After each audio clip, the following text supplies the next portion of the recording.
പിതാവിനും പുത്രനും പരിശുദ്ധാത്മാവിനും സ്തുതി, ആദിയിലെ പോലെ ഇപ്പോഴും എന്നേക്കും സ്തുതിയായിരിക്കട്ടെ. ആമേൻ. കർത്താവായ ഈശോനാഥ, എന്നെയും എൻ്റെ കുടുംബത്തിലെ എല്ലാ അംഗങ്ങളെയും ദൈവകൃപയാൽ പരിപാലിക്കുകയും ഞങ്ങൾക്കാവശ്യമായ സകലതും തന്നനുഗ്രഹിക്കുകയും ഞങ്ങളെ സകല രോഗങ്ങളിൽ നിന്നും എല്ലാ കാലാവസ്ഥ കെടുതികളിൽ നിന്നും സംരക്ഷിച്ചും ഈശോയുടെ സന്നിധിയിൽ പ്രാർത്ഥിപ്പാൻ സമയം തന്ന് അനുഗ്രഹിച്ചതിനായും ഈശോയ്ക്ക് ഞാൻ നന്ദി പറയുന്നു.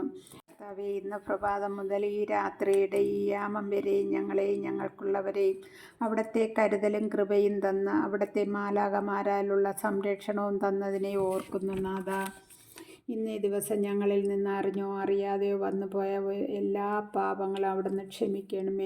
ഞങ്ങൾ ഉറങ്ങാൻ പോകുന്ന ഈ സമയം മുതൽ ഞങ്ങളെ അവിടുത്തെ പക്കൽ സമർപ്പിക്കുന്നു. ഞങ്ങൾക്കും ഞങ്ങളുടെ ഭവനങ്ങൾക്കും അവിടുത്തെ ദൂതഗണങ്ങളെ കൊണ്ട് കോട്ട കെട്ടണമേ. ഞങ്ങൾ ഉറങ്ങുമ്പോൾ ഒരു ദുർസ്വപ്നങ്ങളോ ഒരു അന്ധകാര ശക്തികളോ കവർച്ചക്കാരോ വിഷജന്തുക്കളോ പ്രാണികളോ ഞങ്ങളെ ശല്യം ചെയ്യുവാനോ കടന്നു കൂടുവാനോ ഇടവരാതെ വണ്ണം ഈശോ ഞങ്ങൾക്കായി ഒരുക്കിയിരിക്കുന്ന മാലാഖമാരാൽ പരിപാലനം ചെയ്ത് കാത്തുകൊള്ളണമേ. ഇന്ന് സങ്കീർത്തനങ്ങളുടെ പുസ്തകത്തിൽ നിന്ന് 91-ാം അധ്യായത്തിൽ നിന്നും 3 മുതലുള്ള വാക്യങ്ങൾ വായിക്കാം. അവിടുന്ന് നിന്നെ വേടൻ്റെ കെണിയിൽ നിന്നും മാരകമായ മഹാമാരിയിൽ നിന്നും രക്ഷിക്കും. തൻ്റെ തൂവലുകൾ കൊണ്ട് അവിടുന്ന് നിന്നെ മറച്ചുകൊള്ളും. അവിടുത്തെ ചിറകുകളുടെ കീഴിൽ നിനക്ക് അഭയം ലഭിക്കും. അവിടുത്തെ വിശ്വസ്തത നിനക്ക് കവചവും പരിചയമായിരിക്കും.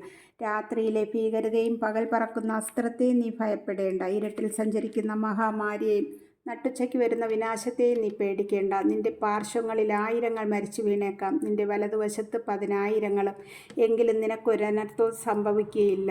ഈ വചനത്തെ ഒന്ന് ഗ്രഹിച്ചിട്ട് നമ്മെ ഈശോയുടെ കരങ്ങളിൽ സമർപ്പിച്ച് ഈ സംരക്ഷണം മുഴുവൻ നമുക്ക് ലഭിക്കുന്നതിന് വേണ്ടി ഒരു നിമിഷം പ്രാർത്ഥിക്കാം.